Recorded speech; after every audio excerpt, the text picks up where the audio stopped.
I'm all for an open door policy, but how do I handle the millennials' constant need to be engaged when I only have limited time? It's a huge issue for managers. Gen Xers and baby boomers are saying, wow, we're swamped with our own jobs.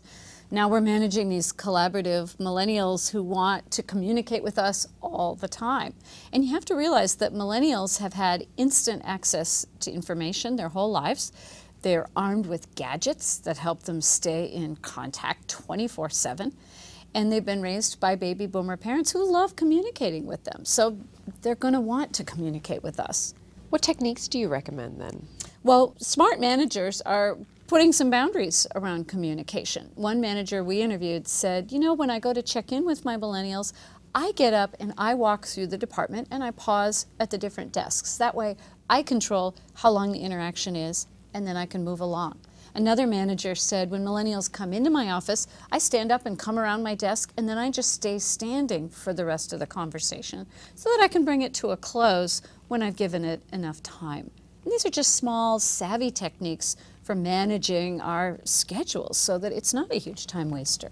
What about the millennials who don't necessarily need that face-to-face interaction, but are constantly emailing you, text messaging you, sending you instant messages? It's all about ground rules. Set expectations. It's okay to email me, but I'll return your emails at the end of the day. Or let's not email on this issue. We'll cover it in the team meeting this coming Friday.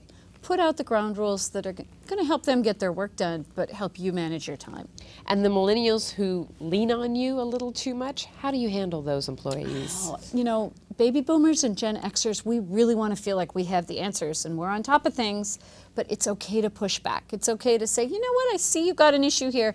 Why don't you go off, come up with a few solutions, and check back in when you've got some ideas for how to solve the problem. It's a good idea to help millennials learn some self-reliance. They don't have to lean on you for every answer. In summary, communication is exploding in terms of all the options and frequency, but we can manage it. Get smart about your time, negotiate with your employees what's going to work right for your department or your team, and push back a little bit. Allow millennials to take a little bit more autonomy rather than lean on you for everything. If we can avoid rescuing, we're going to teach them a lot more independence.